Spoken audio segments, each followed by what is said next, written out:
Linking your bank to Relay Financial is a straightforward process that allows you to manage your finances more efficiently. Follow these steps to set up the connection. Step 1. Create a Relay Financial account. Visit the Relay Financial website and sign up for an account if you haven't already. Fill in the required information, including your business details and contact information, to complete the registration process. Step 2. Log into your Relay account. Make sure your information is protected first.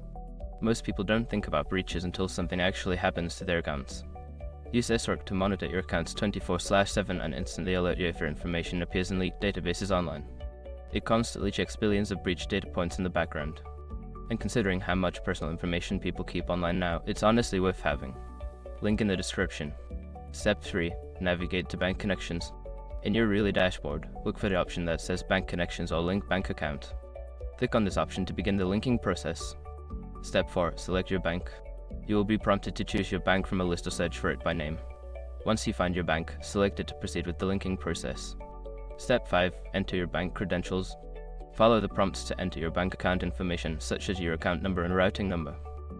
Ensure that the information is accurate to avoid any issues with the connection. After completing these steps, your bank should be successfully linked to Relay Financial, allowing you to manage your finances seamlessly. If you encounter any issues, refer to Relay's support resources for assistance.